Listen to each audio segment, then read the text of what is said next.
Mas hoje é bem prático, né? Apesar de que o tema é muito prático, né? Quando é expositivo, aí você vai rebuscar algumas coisas, para poder entender bem o texto, às vezes tem que ir no original, mas aqui é algo muito prático. E o nosso Deus é muito prático também, né? Ele é um Deus criativo. E na sua criatividade ele é um Deus que pensou muito na praticidade, né? Muito bem, mas um pregador foi pregar e ele disse: meus irmãos, só Deus sabe o que é que vai ser a pregação, porque nem eu mesmo estou sabendo. Mas não é o caso, né? Não é o caso. Isso é piada. Gostaria de tratar hoje aqui com vocês a questão do presencial mesmo. O pastor Velker me disse que ele já abordou essa temática aí, né? Domingo, no final da pregação, Daniel, oração, presença também. Mas mídias, não?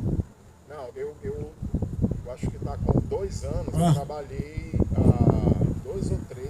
2 anos o pessoal esquece, é natural isso aí. Como o celular tem transformado. A gente esquece. Uma mensagem que eu pego lá requentada, dependendo do momento e do convite que a gente já tem pronto, aí a gente vai... E eu disse isso, né? A gente que prega esquece um bocado de coisa, imagina quem escuta, mas isso é natural, né? É assim mesmo. Então, quando eu quero falar hoje, quando o celular está no centro da família. Então, ontem eu falei o que é o celular, né? De onde veio. Seu celular tem aí por trás dele teologia, né? Já pensou? Você nem imaginava, né? A origem bíblica e teológica do celular. Olha aí como é importante, né? E a gente então descobriu isso aí ontem, né? Que tem a origem divina. E eu particularmente pensei em alguns propósitos, porque Deus quis que o celular chegasse até nós. E hoje vai ser muito prático. E eu quero falar quando o celular está no centro da família, indo nessa linha, mas como a gente tentar descentralizar ele, né? É isso aí, para que não vire idolatria. Mas vamos chamar de John Piper, P-I-P-E-R, Piper. E o pessoal que nasceu na minha época, a gente chamava Piper. Não é? Quem lembra disso aí? Tinha um bombonzinho verde, né? E a gente falava errado. O bombom, falou comprar Piper. Quem chupou Piper aqui? Comprava um verdinho? Mas não vão dizer. Meu amigo. Não vão dizer que os 50 aí nunca chupou o bombom Piper, comprou. Acabaram de entregar ali na recepção, ali na caixa. Ainda existe ainda o Piper mesmo? O legítimo?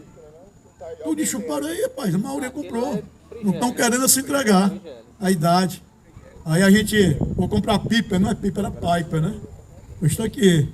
E a gente vai aprender, a gente aprende porque não é Piper, é Piper, por causa de John Piper, né? Bom, John Piper.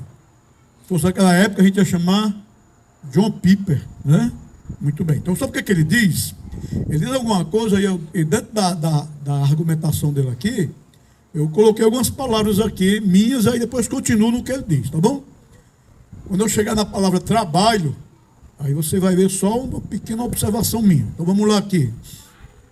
Tudo bem, eu ver o horário aqui, vamos nós. Ele diz assim: este maldito celular, olha aí como é que ele começa. Enfado da produtividade. Uma praga de bips e tremores, um dispositivo sem alma e com fome insaciável de energia, conjurador de truques digitais, pulseira de vigilância, poço de dinheiro, inescapável roteador de trabalho. Aí eu observo agora, mas é um desperdiçador dos reais valores, do que realmente importa. Oferece o que prende a alma e pode levá-la ao prazer, ao mesmo tempo em que a deixa raquítica, vazia e na ilusão. Aí John Piper continua. É ditador, armadilha, inimigo. Mas olha agora o elogio dele, mas é meu incansável assistente pessoal, companheiro de viagem insubstituível e minha forma de conexão ultra rápida com meus amigos e familiares. Tela de realidade virtual dispositivo de jogos, lastro para a vida diária. E olha como é que vai terminando aqui. É meu amigo inteligente, meu alerta e colaborador sem apostos, sempre apostos. Este bendito celular. Então ele começa dizendo, maldito celular. Aí vai, aí elogia e termina dizendo o quê? Bendito celular. O celular é bendito ou é maldito? E aí? E aí? O aparelho em si, nós não podemos dizer que é maldito. Nós vimos lá. É moral ou é imoral o aparelho? Hã? É amoral, nós vimos ontem, né? Ele nem é moral e nem é imoral, é amoral. Lembra que eu falei? O firmamento é amoral. A estrela, pense ali, um objeto cheio de moralidade. Aí não pode nem pensar em moralidade porque Deus fez lá ela. Então ela é o quê? A moral. Não tem uma conduta nela. Ela não tem personalidade. Se ela é um aparelho, amoral. Agora, como eu vou usá-lo e que eu vou clicar e ver, aí começa a entrar moralidade ou imoralidade aí dentro dessa situação aí. Bem, aqui nós já podemos perceber com as palavras de John Piper e a minha observação que o problema não é o celular em si, mas o que ele pode se tornar para mim em virtude do que ele me oferece. Pensando nisso, eu gostaria de mostrar o que indica que o celular, qual a indicação de que o celular está no centro da família. Lembrando que a idolatria se faz presente no indivíduo e na família quando a vida gira em torno de coisas criadas ou coisas imaginárias, ou gira em torno de pessoas que já vivem ou já partiram para outra, ou então gira em torno de pessoas imaginárias. Por exemplo, eu posso...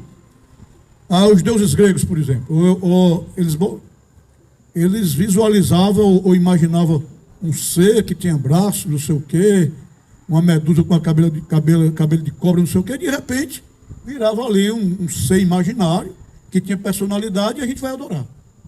Então, a idolatria pode ser também, ela pode aparecer como fruto do imaginário. Um ser que eu posso criar na minha mente, achar que já existiu, depois de algumas considerações, eu começar a adorar no âmbito, na esfera do imaginário. Então, qual é a indicação de que o celular está no centro da família? Quando vivemos em desacordo com a nossa identidade. O celular, o que ele me oferece, como eu vou usar, onde eu vou clicar, o que eu vou ver, o que eu vou conversar, etc., isso pode fazer com que a minha identidade seja transformada. E eu ser uma pessoa de identidade variada, ter vários aspectos dentro da minha identidade. O celular tenta imprimir uma identidade diversificada, inclusive, uma identidade virtualizada. É ser, estou falando de ser, uma pessoa virtual, uma pessoa online. O que é, então, uma pessoa virtualizada? Bem, deixa-me dizer o que é depois, mas deixa-me falar alguma coisa. O ser humano, ele é hiper adaptável e moldável. Nós somos assim. Especialmente naquilo que atrai a nossa atenção, que nos dá prazer, propõe realização e felicidade, ainda que esta felicidade, pelo crivo bíblico, seja uma felicidade suposta. Os aplicativos, aí tem uma pessoa que ela tem trabalhado nisso, e um livro que a gente comprou, ela puxou muita coisa de lá, né? E a gente que prega também puxa, não tem como, porque não tem ninguém pregador totalmente original, não existe. Eles aprenderam com outros e a gente vem aprendendo. Mas, ela vai pegar um livro que eu comprei exatamente para trabalhar, eu e a Ruth tentar rebuscar informações nele para esses dias, mas ela diz mais ou menos assim: os aplicativos e as plataformas são elaborados para prender a tua atenção, te envolver, te satisfazer de alguma forma. É mais ou menos por aí. Eu acho que eu acrescentei algumas coisas. Mas eu já peguei a deixa dela. Ela tem estudado o assunto, e é verdade. E logicamente, alguns desses aplicativos e plataformas são estimulantes para o pecado, enquanto que, aí eu não quero até amaldiçoar o celular, muito pelo contrário. Enquanto que outros aplicativos e plataformas são bons e são úteis. Mas qual é o ponto crítico da questão? É quando a atração, a facilidade de acessá-los e a obtenção daquilo que eu desejo pelo virtual, aí sim, vão tirando o foco dos valores, das práticas e do modo de viver que agradam a Deus. E a partir disso, começar a ser impresso na família aí uma identidade e uma conduta anticristã. Por essa impressão, o virtual vai tomando o lugar do real e daquilo que a Bíblia diz como deve ser. Então esse é o grande perigo. Agora, o que é uma pessoa virtualizada? Pronto. Uma pessoa virtualizada é alguém que passou a viver mais no ambiente digital do que na vida real.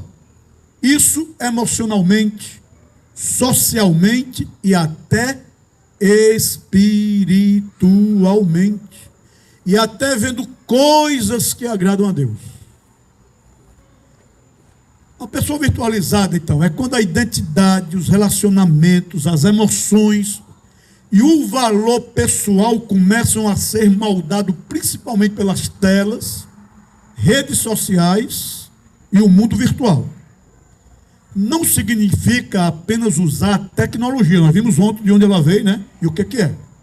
O problema está quando o virtual começa a substituir o real e aquilo que Deus nos chamou para ser. Então esse aqui é o grande perigo. E quais são alguns indícios de uma família virtualizada? As pessoas da família vivem mais conectadas online do que presente com quem está ao seu redor. Por exemplo, aqui a pessoa pode estar rodeada de gente, mas é como se ela estivesse no seu mundo particular. É como Jesus lá na cruz. A multidão lá, né? Depois saíram, mas os soldados ali e tal. Mas tinha ali o presencial, mas é como se ele estivesse o quê? Sozinho. Por conta da condição e da situação. Ninguém ali era por ele, naquele caso. O pessoal não estava nem aí para ele, muito pelo contrário. Estava rodeado de gente ao mesmo tempo o quê? Sentindo só.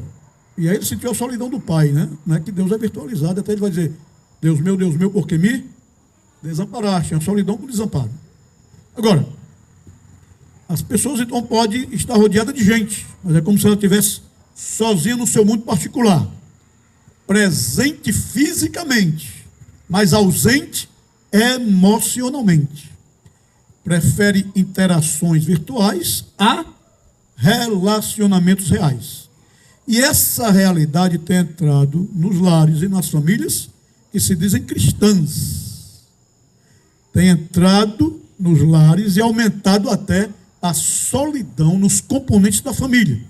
O distanciamento tem entrado nas famílias e o individualismo, por conta disso, tem o quê? Aumentado. O que pode acontecer também, aí sim, é a pessoa, por uma questão de consciência, ou descarrego da consciência, a pessoa pode querer estar próxima presencialmente das outras no âmbito da família, pelo motivo do descarrego da consciência, mas quando estiver próxima, fica na dependência de quê? Do celular, desatenta, sem foco. No presencial aqui, tete a tete, mais focada onde? No que é virtual. Mas a Bíblia, ela vai refutar. Você diz, rapaz, não tem como? Tem, porque eu disse a origem teológica e bíblica do celular, né? Então a Bíblia refuta também. Por que a Bíblia refuta? Porque ela é um livro que ela passa por todas as culturas. Em que sentido? No sentido de que ela é um livro dinâmico, aplicativo e nunca desatualizado. Né? Então ela permeia os seus ensinamentos suas lições em todas as culturas. Todas as culturas. E ela vai refutar, então, aqui é uma refutação bíblica dentro do aspecto que estamos tratando. Pela Bíblia, aprendemos que Deus nos fez baseados nos seus propósitos. E dentre os seus propósitos, Deus nos escolheu e nos chamou pensando naquilo que nós deveríamos ser. E com base no que seríamos, Deus determinou o que e como deveríamos pensar e fazer. Por exemplo, Deus nos fez para nos relacionarmos com pessoas, especialmente física e presencialmente, onde as pessoas vão interagir por meio do contato físico, um aperto de mão, um abraço, etc. Vão interagir emocionalmente, expressando os seus sentimentos, sentindo de perto o que o outro está sentindo, irão conversar, trocar ideias, trocar opiniões, se edificarem, serem exemplos para os demais, especialmente os pais em relação aos filhos. Os filhos precisam aprender com os pais, pela forma como os pais se tratam presencialmente, olhando como eles cumprem os seus papéis, vendo a feminilidade das mães, especialmente das meninas, e os machos, os homens, vendo a masculinidade dos pais, homens, aprendendo os seus ensinamentos e atitudes, marido, mulher, especialmente na fase da infância e da adolescência. Seu filho nasce homem, mas não nasce macho. Sabia disso? Para ser um cabra macho mesmo, ele tem que aprender com você. Ele nasce homem. Mas ser macho mesmo é ele olhando e aprendendo, olhando você. Você sendo o espelho mesmo da masculinidade. Para que ele, então, reproduza isso.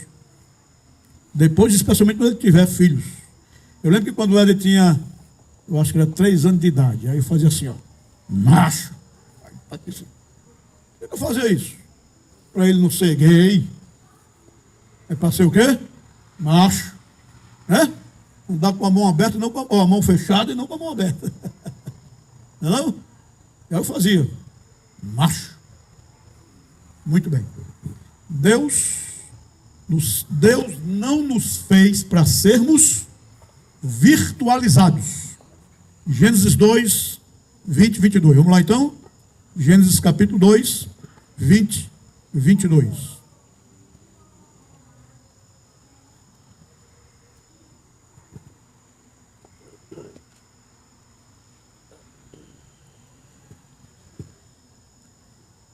Deu nome o homem a todos os animais domésticos, às aves dos céus e a todos os animais selváticos. Gênesis 2, 20 e 22. A 22. Então o Senhor Deus fez cair sono sobre o homem. Para o homem, todavia, não se achava uma auxiliadora que ele fosse idônea. Então o Senhor Deus fez cair pesado sono sobre o homem e este adormeceu. Tomou uma das costelas e fechou o lugar com carne. E a costela que o Senhor Deus tomara ao homem, transformou-a numa mulher e lhe trouxe. Pensemos em Adão e Eva, feitos fisicamente diferentes, para que houvesse uma apreciação e uma interação íntima pessoal. Fez uma mulher com útero, onde haveria ali uma gestação de 9 meses, de onde viria um ser físico que seria apalpado, acariciado, conduzido conduzido fisicamente, e desde cedo veria presencialmente sua mãe se comunicando com ele. Fez uma mulher com mamas como fonte de alimentação materna, o que naturalmente gera entre mãe e filhos um apego físico, emocional, uma interatividade indescritível e um amor em desenvolvimento. Isso aqui é muito forte, muito forte. Essa questão dessa interatividade entre a mulher e o filho, que já começa ali no útero. Ó, quando o Caio nasceu, e ele está aí, eu tenho que falar mais ou menos para o código, eu acho que ele não entende, mas quando ele nasceu, a Ruth quis, queria a palavra que está ali, né? Por que ele veio dar? Então a Ruth estava achando que isso partiu dela. Deu para entender mais ou menos isso aí? Pronto. Eu disse, mas não foi assim, mas não é assim, Ruth. Você não tem nenhum problema com isso, você não tem culpa disso, falando baixinho. Você não tem culpa disso. E eu pensando depois, por quê? Saiu de onde? Né? Pois é. Mas vamos nós. Deus criou o homem com a tendência maior para a razão e a mulher com a propensão maior para a emotividade, para a emoção. Enfim, o homem formado com características próprias do universo masculino, uma mulher formada com características próprias do universo feminino, para que o relacionamento tivesse equilíbrio, uma melhor reciprocidade conjugal, um completasse o outro, e a família surgisse num contexto presencial, onde os inventos tecnológicos futuros ficassem em segundo plano, mas os relacionamentos crescessem e amadurecessem a nível de mutualidade. A Bíblia prima pelas relações e convivências presenciais, porém com propósitos. Deus não pensou em Adão e Eva num jardim onde cada um teria seu quadrado geográfico, seu individualismo, seu mundo particular, os quais se encontrariam em algum momento pontual, ou eventualmente, ou mesmo quando sentissem carências físicas, intimamente falando. Não. Deus os fez fisicamente, mas com uma alma que os impulsionava a amar, auxiliar um ao outro, conviver presencialmente numa esfera de mutualidade. Um iria liderar o outro, auxiliar o outro, amar o outro, cuidar do outro. Juntos procriariam, criavam seus filhos e nessa esfera de mutualidade dominariam o quê? A criação. Mas não era cada um aqui, não é cada um no seu quadrado, agindo aqui dentro da criação, jamais. E pensando no presencial, porque Deus prima mais isso aí mesmo, eu vou pegar a deixa de Deuteronômio para aplicar a questão da criação presencial ativa no lar. Deuteronômio capítulo 6. Então a gente vai tentar aplicar a questão da criação presencial ativa no lar. Deuteronômio capítulo 6, do 1 ao 7. Eu vou pedir ao pastor que lê, por favor, bem alto, por favor. Estes, pois, são os mandamentos, os estatutos e os juízos que mandou o Senhor, teu Deus, se te ensinassem para que os cumprisses na terra que passas a possuir, para que temas ao Senhor teu Deus e guarde todos os seus estatutos e mandamentos que eu te ordeno, tu e teu filho e o filho do teu filho, todos os dias da tua vida, e que teus dias sejam prolongados. Ouve, pois, ó Israel, e atenta em os cumprires, para que bem te suceda e muito te multipliques na terra que emana leite e mel, como te disse o Senhor, Deus de teus pais. Ouve, Israel, o Senhor nosso Deus é o único Senhor. Amarás, pois, o Senhor teu Deus de todo o teu coração, de toda a tua alma e de toda a tua força. Estas palavras que hoje te ordeno estarão no teu coração.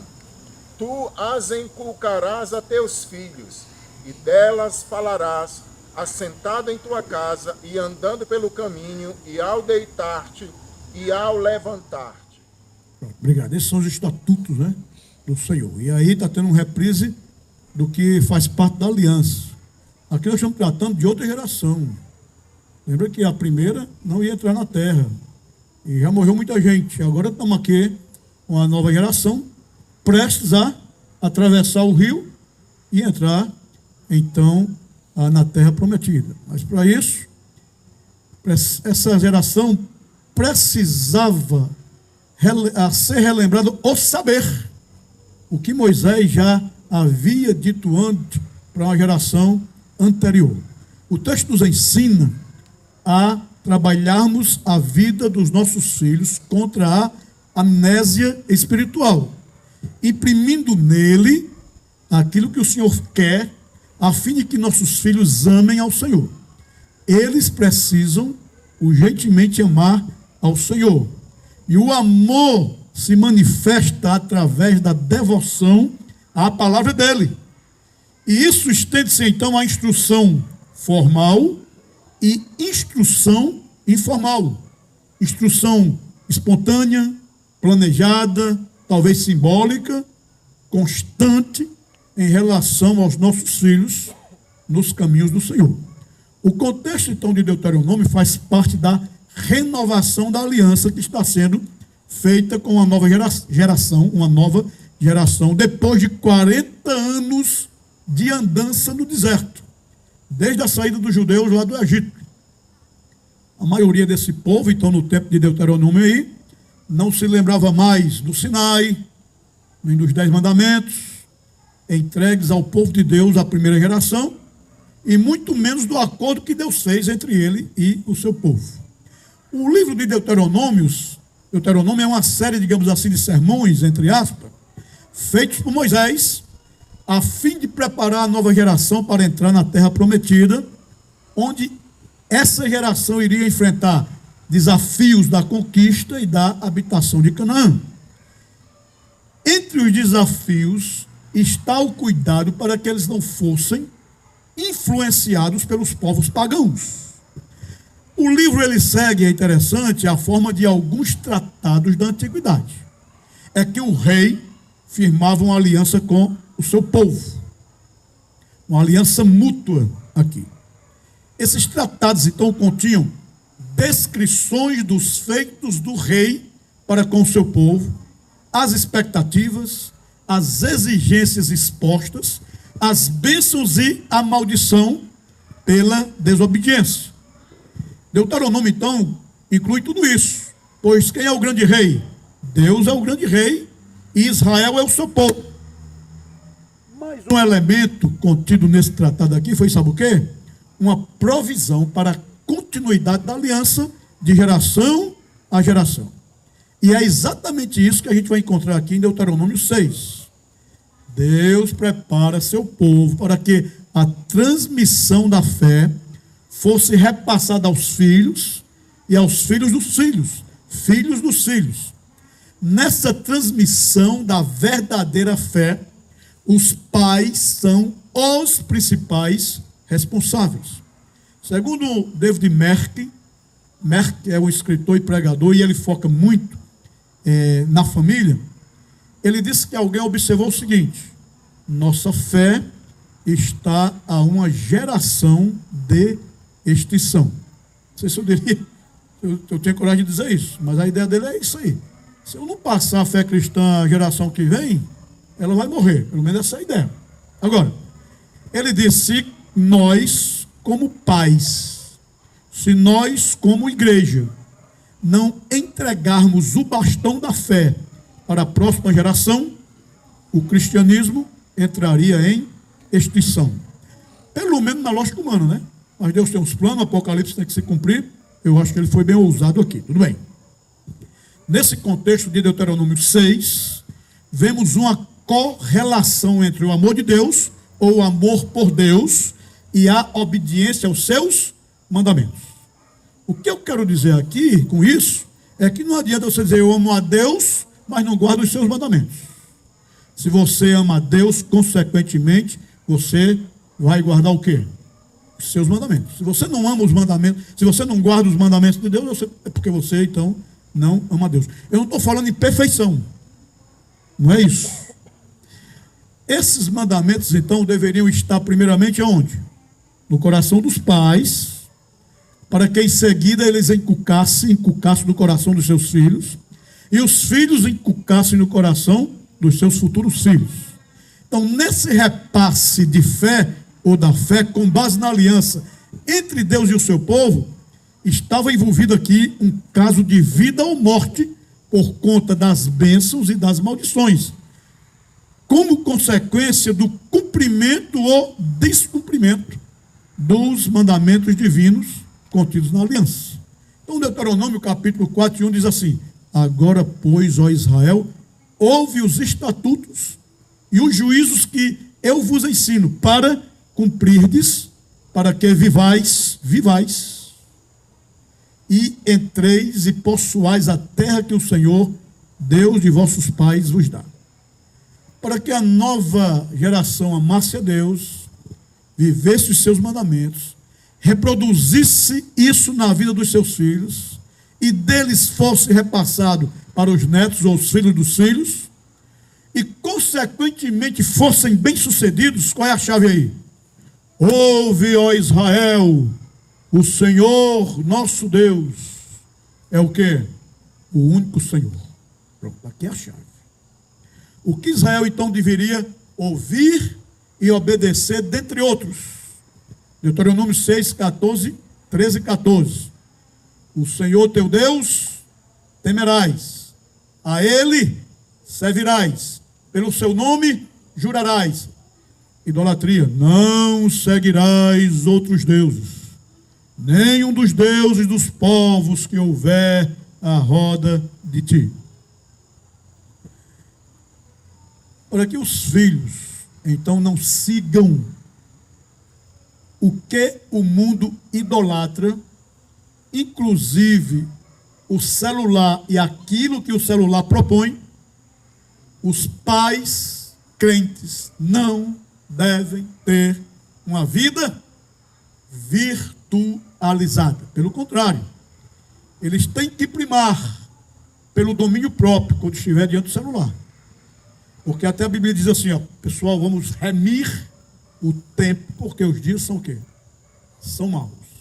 E a Bíblia, ela de modo implícito, ela diz assim: você tem que ser um bom mordomo do tempo. Você não é de você, e nem o que você possui. O tempo é para você administrar, e tudo isso para a glória de Deus. Então, os pais têm que primar pelo domínio próprio, diante do celular, por ser vontade de Deus. Tem que primar por isso quando está diante do celular e daquilo que é virtual. Os filhos devem perceber, pelo relacionamento presencial, que os pais são comedidos em termos de tempo, quando estão fazendo uso das redes sociais, das plataformas e aplicativos. E eles têm que perceber, os filhos, que os pais se baseiam na santidade quando estão navegando pela internet e usufruem daquilo que é acessível no celular, porquanto obedecem à ordem do Senhor, ao que concerne ao santo procedimento. Os filhos têm que perceber isso, é presencialmente. É por isso que a prioridade do relacionamento que Deus instituiu é presencial, especialmente se tratando de família, e mais ainda quando eles estão infantes e estão na adolescência. Eles têm que perceber isso. Por exemplo, o celular do pai não tem que ter senha. Para que ter senha? Em relação à esposa, para que ter senha? Em relação aos filhos, por que vai ter senha? Não, só quem pode ver, só quem pode abrir aqui sou eu. Por quê? Por que isso? O que está acontecendo com seu celular? Mas parece que tem famílias crentes e pais crentes, por exemplo. Os pais não abrem o celular dos filhos, porque o filho come dele, o pai paga estudo para os filhos, o pai dá estudo ao filho, mas o pai não pode ver o celular do filho. Como é isso? Como é isso aí? O filho tem senha que o pai não pode ver, dependendo do pai, eu sei que deu o celular, que é isso? Nada disso, meu irmão. Aí a esposa não pode ver. O que está acontecendo com o celular? Com a sua atitude no celular? Não, senhor. Se você tem um santo procedimento diante do celular, a vida é um livro aberto. E o celular também. 1 Pedro capítulo 1, verso 15. 1 Pedro capítulo 1, verso 15. Pelo contrário, segundo é santo aquele que vos chamou, tornai-vos santo também vós mesmos, em quê? Em todo o vosso procedimento. Aí continua dizendo assim, porque escrito está lá em Levítico, lá na aliança, lá em Levítico. Porque escrito está, o que diz lá? Sede santo, porque eu sou santo. Muito bem. Os filhos devem perceber que o celular não está destruindo na vida dos seus pais os valores designados por Deus, inclusive, o celular não está destruindo as disciplinas espirituais, especialmente aí oração e tempo voltado para Deus por meio da sua palavra. Estou falando de vida devocional. Ademais, os filhos devem observar que os pais não têm negligenciado a família, a fé cristã e suas responsabilidades por conta do celular. Pelo contrário, eles devem atestar que os pais, melhor dizendo, estão dando ouvidos a Deus como o único Senhor. Ouve, ó Israel, o Senhor nosso Deus é o único Senhor. Um dos sinais de que o celular está se tornando ídolo é quando ele está roubando seu tempo de oração, leitura bíblica e comunhão com Deus. Esse é um dos grandes sinais. E você quer saber de uma coisa? Parece que os crentes têm orado menos e lido menos a Bíblia por conta de quê? Do celular. Isso vai repercutir na vida da família e, consequentemente, aonde? Na igreja. Porque a igreja é composta por famílias. Submetendo-se, então, ao senhorio do Senhor, por obedecermos-lo, pela forma de como nos portamos diante do celular, do que é virtual, nós, na figura de pais, temos que instruir biblicamente nossos filhos, tensionando atingir o coração, enquanto eles moram conosco, enquanto estão naquela fase maior de dependência, objetivando que haja transformação no interior deles, e assim eles coloquem a rede social, as plataformas, etc., o celular, num posto abaixo da pessoa de Deus.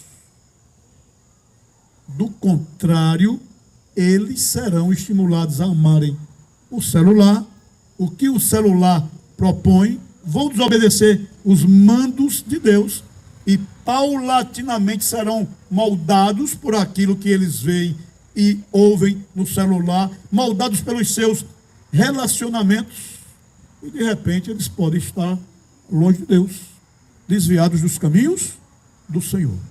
E aí você pode até observar no futuro coisas que você nunca imaginou que seu filho poderia praticar. Tinha um diácono na primeira igreja, na época do meu irmão, isso há quase, não sei se uns 30 anos atrás, quase. E ele se desviou mesmo, acho que ele nunca entendeu o evangelho, mas foi diácono. E aí eu conversando com ele, pela intimidade que a gente tinha, e ele contando a vida dele nesse desvio, e ele estava ainda, e eu acho que ele falou assim, que ele fez coisa que ele nunca imaginou praticar. Parece que ele tentou perseguir um cara, não sei se ele estava armado, para tirar do cara. E a gente conversando, ele nunca imaginou se portar dessa forma.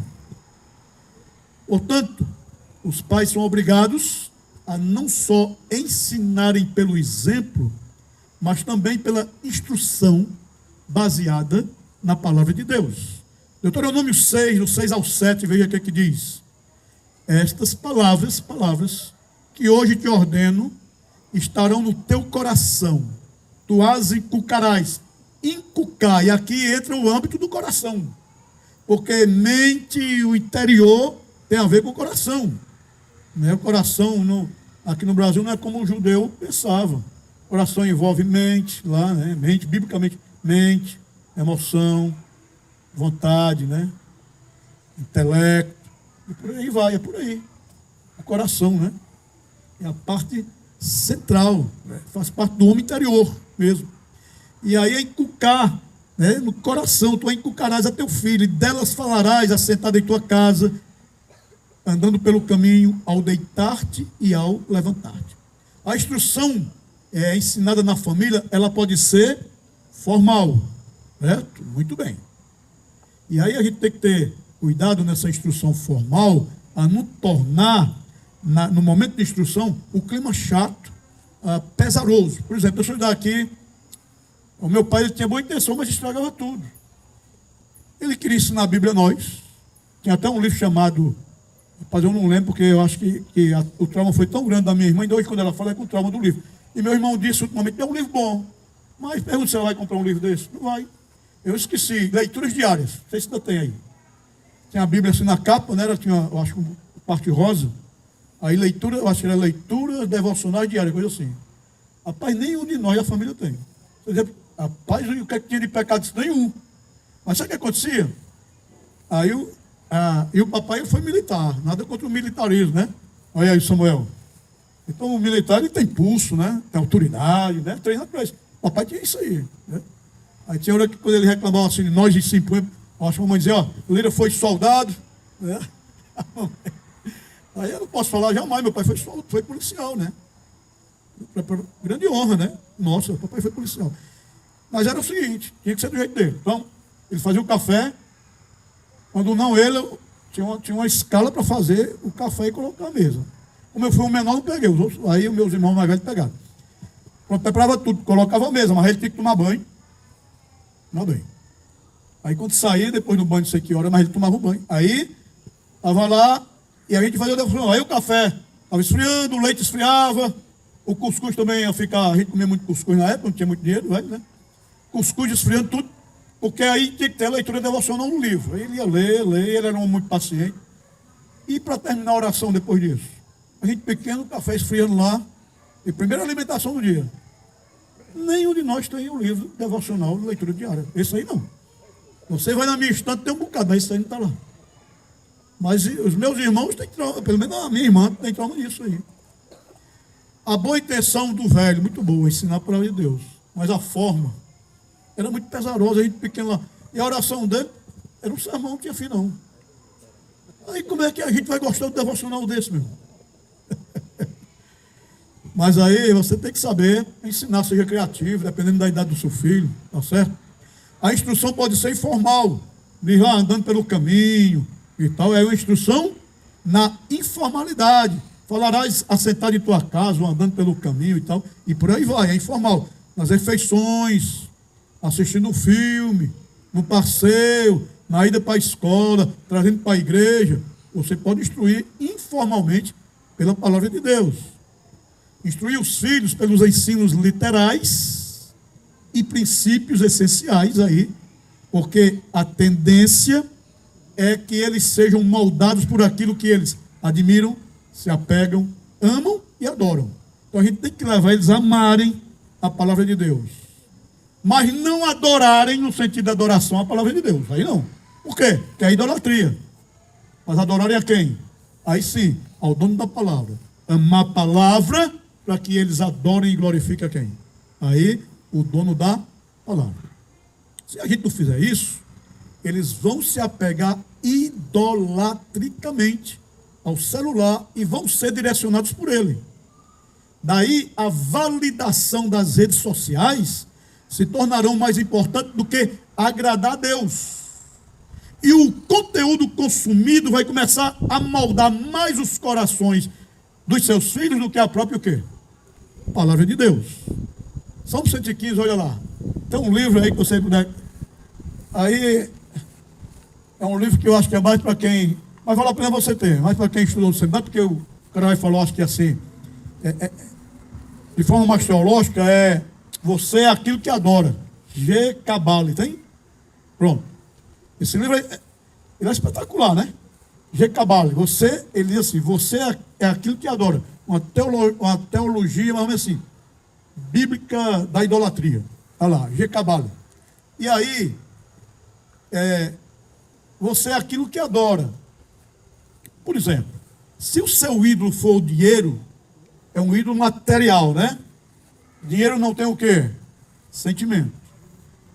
Então você não vai ter. Por que vai ter sentimento em relação aos outros? Não vai ter, porque o seu ídolo é o quê? É material, ele é duro. Você ama, você gosta, você compra algumas coisas que lhe satisfaz, mas ele não tem sentimento.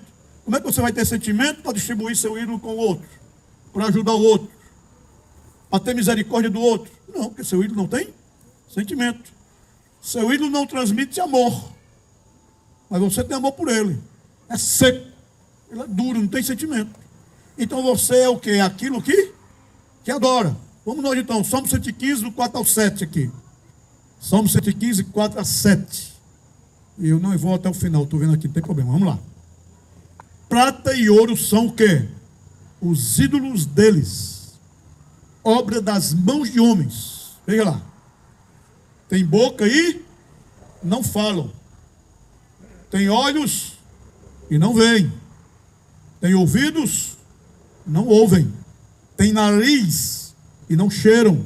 Suas mãos não apalpam. Seus pés não andam. Som nenhum lhes sai da garganta. Agora veja lá. Tornem-se semelhantes a eles os que os fazem. E veja lá. E quanto neles confiam. Esse é o problema da idolatria. Você se torna aquilo que adora. E vai confiar exatamente naquilo que você então adora. Assim como os ídolos são quem? Os adoradores. Não tem como fugir dessa regra. Assim como os ídolos são os adoradores. Israel foi uma nação extremamente voltada à idolatria. Ela tinha ouvidos, mas não o quê? Ouviam. Vou explicar por quê. Israel, na sua idolatria, tinha olhos, mas não o quê? Viam. Quer conferir isso aí? Vá para Isaías 42, 17, 18. Semelhante aqui ao ídolo que adora. Isaías 42, 17, 18, a gente pula para o versículo 20. Olha lá.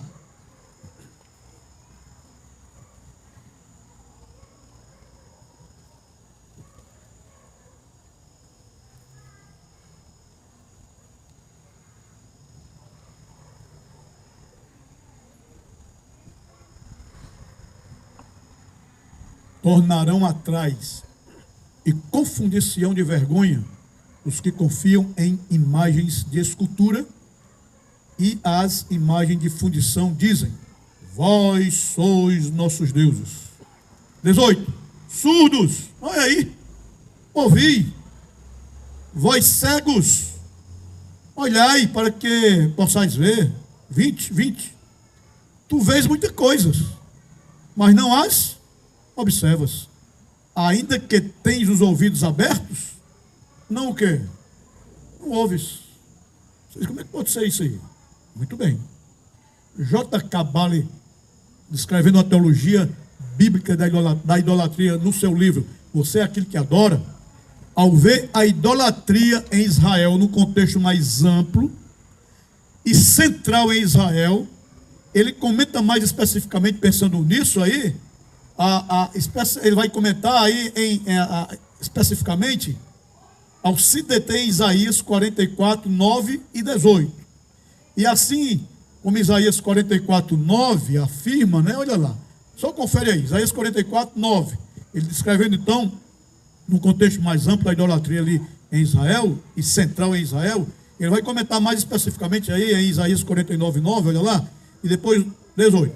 E ele diz assim: assim como Isaías 44, 9 afirma que os ídolos, nada veem, não veem, nem entende. O versículo 18 diz, que a mensagem deve ser dirigida a essas pessoas como se elas fossem iguais a esses ídolos, já que ficam semelhantes a ele.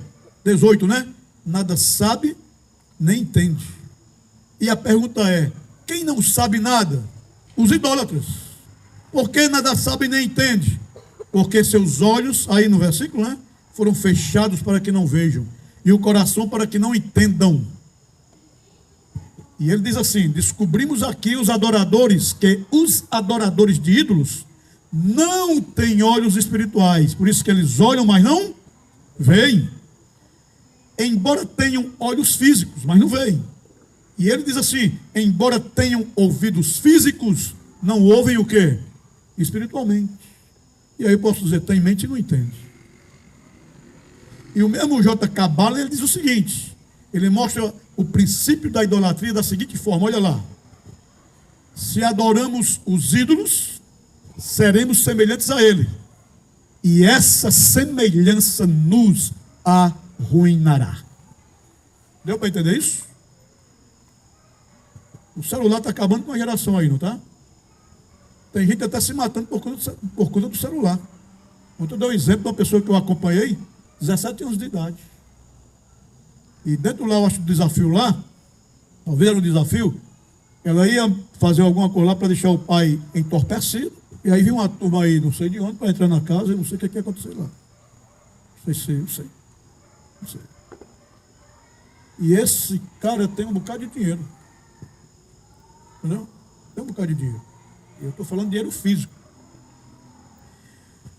Deus quer que o admiremos, nos apeguemos a Ele e o amemos acima de tudo, incluindo o celular e tudo aquilo que Ele nos oferece.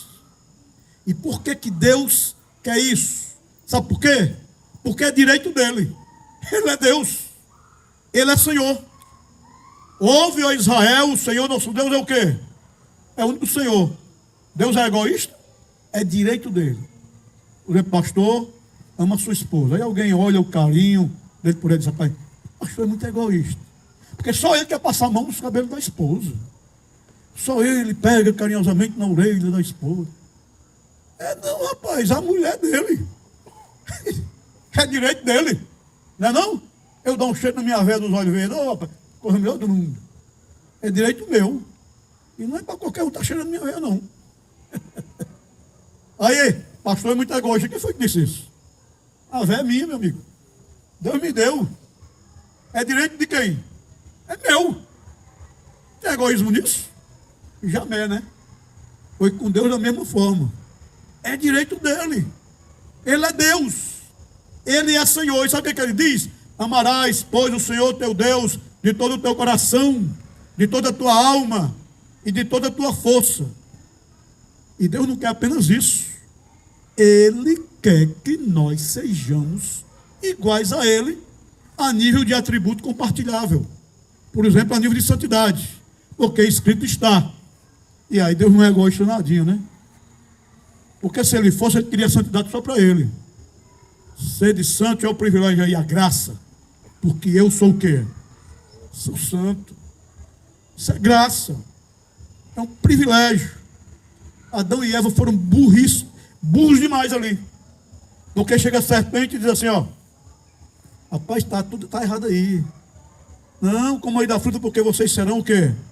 Iguais a Deus. Ué, e já não eram, não? Criou, pois Deus, o homem, a sua imagem e semelhança. A imagem de Deus os criou. Aí caiu dentro da serpente, vamos nós ferrados aqui, né? Pois é. Burros. Deus nos chamou para sermos posicionalmente santos.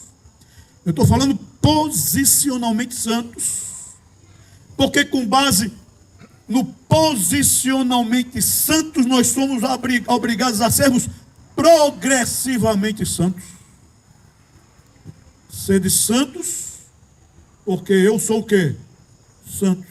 Mas Deus, como assim? Eu não já sou santo? Eu não já sou separado? O Senhor não já me colocou na esfera da santidade? Por que eu tenho que ser santo? É porque tem a santidade posicional. Ele nos separou, nos tirou do mundo, do diabo, daquilo onde a gente estava envolvido, para nós sermos uma nação santa, um povo exclusivo dele. É direito dele. Deus é exclusivista nesse sentido.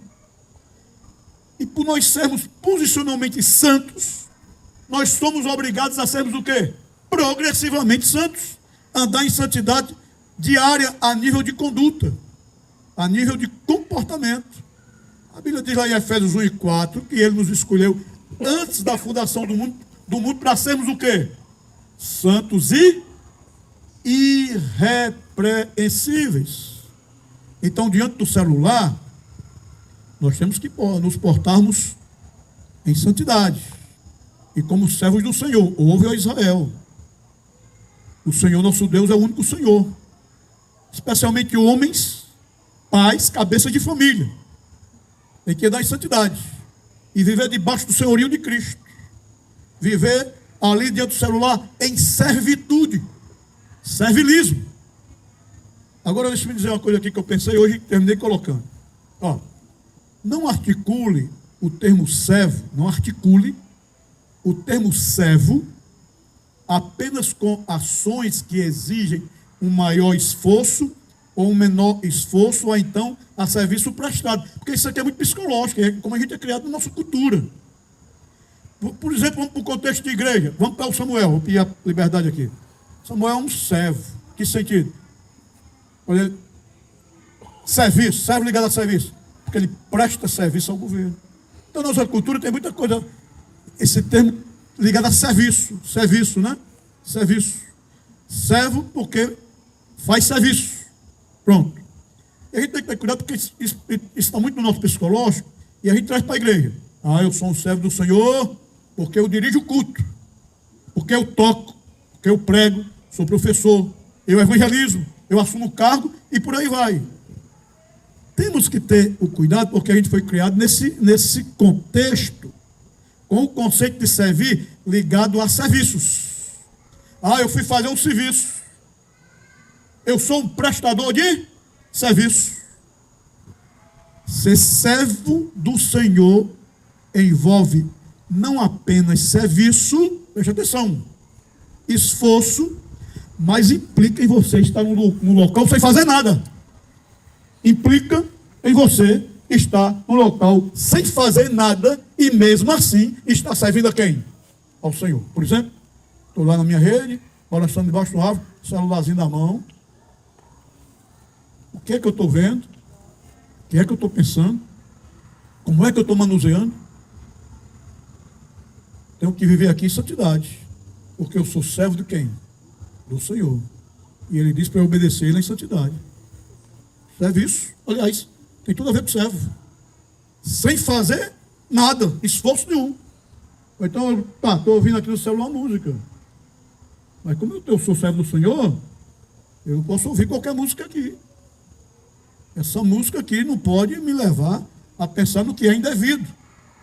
Não pode ser uma música mundana, no sentido de sensualidade, que vai te incentivar a não servir ao Senhor. Mas eu posso ali mostrar que eu sou um servo do Senhor sem fazer o quê? Nada. Eu ligo o celularzinho aqui, travesseiro, eu ouvindo lá o que ele está me dizendo. Mas eu sou um servo aqui também. Porque eu tenho que ouvir baseado na santidade do Senhor. Deu para entender isso? Então eu quero tirar da sua cabeça esse negócio de servo, só pensar em serviço. Nada disso. Você é um servo do Senhor sem fazer nada. Nenhum esforço. Eu estou curtindo aqui a natureza. O que é que eu estou pensando? Porque cego peca em pensamento. Um cego não precisa ver para pecar, precisa? Não.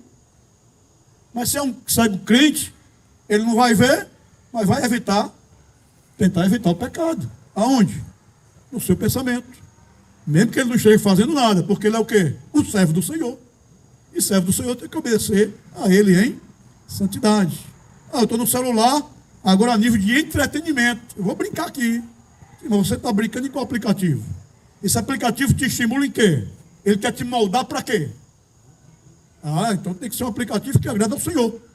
Porque eu sou um servo do Senhor. E um servo do Senhor vai brincar aqui, obedecendo ao Senhor. Deu para entender o que eu estou falando? Eu quero tirar isso, e que servo é aquele que se esforça. Você é um servo sem fazer nada também. Deu para entender isso? Muito bem. E eu quero tirar também o legalismo. Porque não, minha vida pode ser uma porcaria dentro de casa. Não, mas eu sou um servo do Senhor. Porque na igreja eu canto, na igreja eu oro. Eu sou um professor, sou tesoureiro, sou diácono. Quando o pastor me chama, eu estou aposto.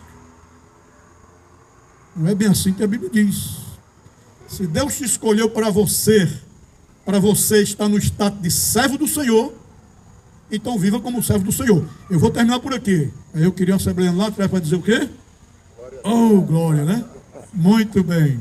Ó, eu disse que não ia terminar por uma questão também de ética e para não cansar. Mas, ó, meu irmão, se Deus te escolheu para ser santo, e posicionalmente santo, você tem que andar em santidade. Se Deus te escolheu para ser servo, você tem que andar como servo do Senhor. Quero terminar aqui com as palavras de J.I. Packer. Pena que o livro não está sendo publicado, mas aí eu encontrei hoje um PDF na internet, Vocábulos de Deus. Esse pastor tem. Isso é antigo. Mas vale a pena. E santidade. Na Ruth rebuscou, pegou coisas lá para falar hoje aí, desse livro, J.I. Packer. Vocábulos de Deus. Aí tem regeneração, santidade, justificação e vai. Mas olha o que ele diz aqui, eu quero encerrar com o J.I. Packer, é muito legal. E o Senhor acho que já me ouviu falando mais ou menos isso aqui lá.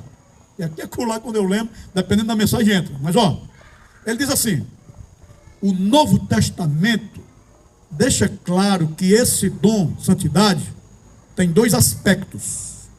O primeiro aspecto é uma questão de relação e de posição. Nesse sentido, Deus santifica os pecadores de uma vez e para sempre, quando os traz a si, separando-os do mundo, livrando-os de Satanás, do pecado e recebendo-os em seu companheirismo.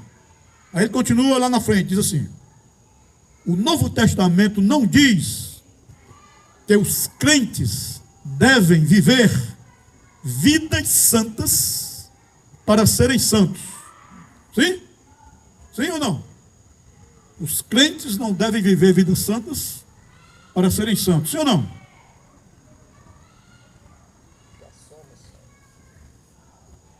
Ao invés disso, ele diz: ensina que os crentes, por serem santos, devem viver o quê? Vidas santas. Esse, pois, é o primeiro e fundamental aspecto do dom divino da santificação. Meus irmãos, que Deus nos abençoe. Você é crente? Você é um servo? Você é santo? Então viva em santidade, porque isso é obrigação sua e é direito de Deus. E quando tiver no celular, seu filho tem que ver: rapaz, aqui diante do meu celular tem um servo do Senhor, meu Pai. Tem um homem aqui que anda em santidade quando liga esse negócio aqui. E está em entretenimento ou em conversações, em plataforma. Eu vejo nele um servo do Senhor e um homem que anda em santidade. Meus irmãos, que Deus nos abençoe. Nós tenhamos vida santa, porque nosso Deus é um privilégio, é santo, e é um privilégio para nós ter um santo que quer que nós andemos em santidade. Que Deus nos abençoe.